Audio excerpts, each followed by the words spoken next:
तो दोस्तों रिलायंस इंफ्रा के शेयर में पिछले कुछ हफ्तों में अच्छी खासी तेजी देखने को मिली थी। अभी 2-3 दिन पहले स्टॉक ने 115 रुपये का हाई बनाया था, लेकिन फिलहाल अब 105 रुपये के आसपास चल रहा है स्टॉक का भाव। यहाँ पे कंसोलिडेट करने की कोशिश कर रहा है स्टॉक, साइडवेज मूवमेंट में जाने की कोशिश कर रहा है दोस्तों। लेकिन ये पॉजिटिव चीज़ है कि स्टॉक 100 रुपये के ऊपर टिक रहा है, 100 रुपये के नीचे नहीं जा रहा है स्टॉक। अगर जाता है तो उसमें से बाइंग आ जाती है और स्टॉक वहाँ से फिर से ऊपर आ जाता है दोस्तों। तो इस वीडियो में हम बेसिकली 2 चीज़ों के बारे में बात करेंगे। एक तो DMRC का दोस्तों, जिससे रिलायंस इंफ्रा को अच्छी खासी बड़ी अमाउंट मिलने वाली थी, वहाँ से एक अपडेट निकल के आया था 2-3 दिन पहले, उसके बारे में बात करेंगे। और एक दूसरा दोस्तों FCCB जो कि बॉन्ड्स इशू करने वाली है रिलायंस इंफ्रा, उसके बारे में दोस्तों। तो दोस्तों ये मैंने अब रिलायंस इंफ्रा की PDF फाइल खोल ली है, जो कि इन्होंने एक्सचेंजेस को सबमिट करी थी अभी कुछ दिन पहले, जिसमें इन्होंने सारी डिटेल्स बताई है कि जो भी इनके फॉरेन करेंसी कन्वर्टेबल बॉन्ड्स है जो कि FCCB है, उसके बारे में इन्होंने सब चीज़ें बताई है कि वो उनका कैसे इशू होगा, उनका क्या प्राइस होगा दोस्तों। तो जैसा आप देख सकते हैं ये करीब $10 करोड़ के दोस्तों बॉन्ड्स इशू करेंगे फॉरेन करेंसी में। और इसमें अगर इन्वेस्टर्स चाहे तो 111 रुपये में कन्वर्टेबल बॉन्ड्स होंगे, 111 रुपये प्रति शेयर पे ये कन्वर्ट कर सकते हैं, इनके पास ऑप्शन दिया जाएगा। और दोस्तों जो एक और चीज़ बताई गई है उसमें ये है कि जो बॉन्ड होंगे उस पर इंटरेस्ट पेमेंट मिलेगी 4.5% दोस्तों। और जो चौथी चीज़ बताई है इसमें वो ये है कि ये बॉन्ड्स 2031 तक के बॉन्ड्स है दोस्तों। मैच्योरिटी डेट इनकी 2031 है, जिसका मतलब ये है कि जो कंपनी है वो लायबल होगी इनको पैसा देने के लिए 2031 में, जब तक ये पैसा नहीं मांग सकते कंपनी से दोस्तों। अब दोस्तों बात करें कि कंपनी के जो बॉन्ड्स इशू करेगी वो होंगे कितनी अमाउंट में, तो दोस्तों ये भी चीज़ बताई इन्होंने, मैं हाईलाइट करके बताता रहता हूँ दोस्तों आपको। करीब 100 बॉन्ड्स होंगे, हर एक बॉन्ड की वैल्यू दोस्तों $10 लाख होगी। और ये इंटरनेशनल ऑफरिंग होगी, क्योंकि दोस्तों फॉरेन करेंसी बॉन्ड्स है, इंटरनेशनल इन्वेस्टर्स को दिए जाएंगे। और दोस्तों जो एक और इम्पॉर्टेंट चीज़ बताई है इसमें इन्होंने ये है कि अगर सारे बॉन्ड्स कन्वर्ट किए जाते हैं इक्विटी शेयर्स में, तो ये करीब 6 करोड़ शेयर्स इशू होंगे इन बॉन्ड्स के बदले में दोस्तों। तो कंपनी की जो अभी इक्विटी शेयर कैपिटल वो करीब 26 करोड़ रुपए के आसपास है दोस्तों। 26 करोड़ शेयर्स हैं। और अभी कुछ महीने पहले ही इन्होंने प्रमोटर होल्डिंग बढ़ाई थी, तो उसमें भी शेयर्स बढ़ेंगे।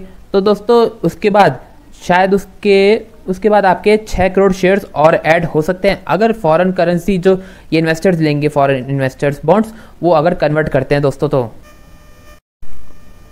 एक इस जो इन्होंने फाइल सबमिट करी दोस्तों, जो मैंने आपके सामने अभी खोल रखे, इसमें एक और अपडेट बताया था इन्होंने, उसके बारे में बताया कि CFO जो है कंपनी के वो चेंज हो रहे हैं। लेकिन दोस्तों ऐसा नहीं है कोई नया CFO आ रहा है या कुछ और हो रहा है, जो कॉर्पोरेट्स हैं Reliance power and Reliance infra, उन्हीं के इंटरचेंज हो रहे हैं CFO या जो भी फाइनेंस प्रेसिडेंट है दोस्तों। तो इतना फ़र्क नहीं होगा उसका न्यूज़ का मेरे हिसाब से। तो ये 2 चीज़ें हैं दोस्तों। लेकिन अब बात करें कि जो ये पैसे रेस करेंगे, जो ये बॉन्ड्स इशू करेंगे दोस्तों, अब क्योंकि ये फॉरेन इन्वेस्टर्स को बॉन्ड इशू करेंगे, तो ये एक दिलचस्प बात है दोस्तों, क्योंकि कंपनी की हालत बहुत ख़राब थी। और पिछले 1-2 साल में अभी रिलायंस जो अनिल अंबानी है उनके ऊपर कुछ मैटर भी चल रहा था चाइनीज़ कंपनियों के अगेंस्ट में, कि चाइनीज़ कंपनियों को पैसा देना है इनको, उनकी इंसॉल्वेंसी, पर्सनल इंसॉल्वेंसी का केस चल रहा था UK कोर्ट में। और अभी रिलायंस इंफ्रा या इनकी जो भी अनिल अंबानी ग्रुप है दोस्तों, अभी इतनी अच्छी तरह नहीं उभर पाया है नीचे। इन्होंने जो डाउन चीज़ देखी थी, इन्होंने वर्स्ट, अपनी सबसे ज़िंदगी की वर्स्ट चीज़ देखी थी, सबसे बुरी चीज़ देखी थी, जब शेयर प्राइसेस 10-10 रुपये, 1-1 रुपये हो गए थे रिलायंस पावर और रिलायंस इंफ्रा के। तो उसको इतना टाइम नहीं हुआ है। और यहाँ से अभी ऐसा नहीं है कि रिलायंस ग्रुप की हालत बहुत अच्छी सुधर गई हो या इनकी इमेज बहुत अच्छी हो गई हो दोस्तों प्रमोटर्स की पिछले कुछ दिनों में। तो यहाँ पे समझने वाली चीज़ है कि फॉरेन इन्वेस्टर्स कंपनी में पैसा क्यों लगाएंगे ऐसे, जब डोमेस्टिक इन्वेस्टर्स ही पैसा नहीं लगा रहे हैं दोस्तों। हो सकता है कि इनको कोई मिल गया हो, इन्वेस्टर्स मिल गए हो जो इनकी कंपनी में पैसा लगाने के लिए इंटरेस्टेड हो। वरना दोस्तों मैं आपको हिंट ही दूंगा, पूरी बात नहीं कहूँगा। हिंट यह है कि दोस्तों कोई ऐसे फॉरेन इन्वेस्टर इस स्टेज में मुझे नहीं लगता कि ऐसे कोई पैसे लगाएगा इतनी बड़ी रकम। तो वो हो सकता है दोस्तों कि पैसा फॉरेन इन्वेस्टर्स का ना हो। मुमकिन है दोस्तों कि ये पैसा जो लगेगा फॉरेन करेंसी कन्वर्टेबल बॉन्ड्स के थ्रू, हो सकता है कि ये पैसा इनडायरेक्टली प्रमोटर्स का हो पैसा दोस्तों, जो कि ये बॉन्ड्स के जरिए लगा रहे हो। अब सच में प्रमोटर्स का पैसा है या नहीं दोस्तों वो हमें नहीं पता, लेकिन मेरे हिसाब से हो सकता है, ऐसा चांसेस हैं, क्योंकि जैसे मैंने बताया आपको फॉरेन इन्वेस्टर बहुत मुश्किल है कि अभी कंपनियों इनकी अनिल अंबानी ग्रुप की कंपनियों में पैसा लगा इस स्टेज में दोस्तों। लेकिन जो भी है दोस्तों, ये एक पॉजिटिव चीज़ है कि पैसा आ रहा है। रिलायंस इंफ्रा में नया पैसा आएगा जो कंपनी अपने ग्रोथ अपॉर्चुनिटीज़ में यूज़ कर सकती है और कहीं भी यूज़ कर सकती है। और जो ये पैसा आएगा वो प्योर कर्ज नहीं होगा दोस्तों, एक उसमें ऑप्शन होगा कि वो इक्विटी शेयर्स में कन्वर्टेबल होगा, तो वो इतना बड़ा रिस्क नहीं रखेगा। कंपनी की जो बैलेंस शीट है या कंपनी की बात करें तो उस पर कर्ज नहीं बढ़, उस लेवल का रिस्क नहीं बढ़ेगा दोस्तों जो बॉन्ड्स इशू होने वाले हैं। अब दोस्तों बात करें कि डीएमआरसी का जो केस था, जिनमें अनिल अंबानी फर्म यानी रिलायंस इंफ्रा को अच्छी खासी बड़ी अमाउंट मिलने वाली थी दोस्तों, तो उसके ऊपर कोई औपचारिक अपडेट तो नहीं आया था। लेकिन ये जागरण की जो रिपोर्ट है उसमें कहा गया था कि जो भी डीएमआरसी की बैठक हुई थी एक, उसमें आशा थी, उसमें उम्मीद थी कि ये उस मामले को बात करेंगे उसके ऊपर कि जो रिलायंस इंफ्रा को पेमेंट करनी है वो कैसे करनी है और हमें क्या करना है। तो इनकी जो रिपोर्ट है उसके हिसाब से ऐसा है कि जो अभी डीएमआरसी है उसने इसके ऊपर फाइनल डिसीजन नहीं लिया है कि पेमेंट हमें करनी है नहीं, और वो कोशिश कर सकते हैं यहाँ से कि वो और लीगल ऑप्शंस एक्सप्लोर करें ताकि इस चीज़ से बचा जा सके। अब दोस्तों 7,000 करोड़ रुपए अमाउंट छोटी नहीं है, कोई भी होगा तो सब जो लीगल ऑप्शंस है जिससे इस अमाउंट पेमेंट से बचा जा सके और अपना पॉइंट रखा जा सके, वो सारी चीज़ें लीगल ऑप्शंस एक्सप्लोर करेगा।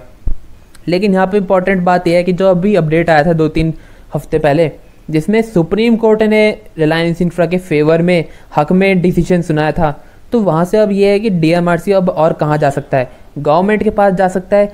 गवर्नमेंट आएगी तो वो भी सुप्रीम कोर्ट के पास ही जाएगी दोस्तों।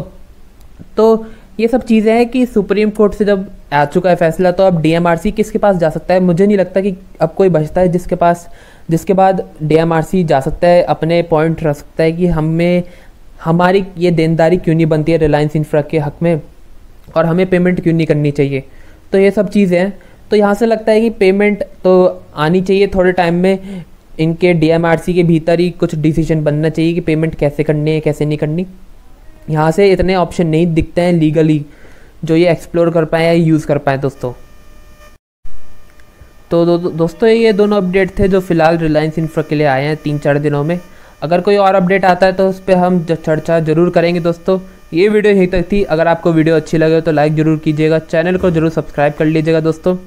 हमने पूरा जो एनालिसिस है उसका रिलायंस इंफ्रा का वो पिछली वीडियो में डिस्कस किया है कि क्या टारगेट बन सकता है, यहाँ से पूरे स्टॉक के बारे में डिस्कस किया है। तो अगर आप स्टॉक के बारे में जानना चाह रहे हैं तो आप वो वीडियो ज़रूर देख सकते हैं।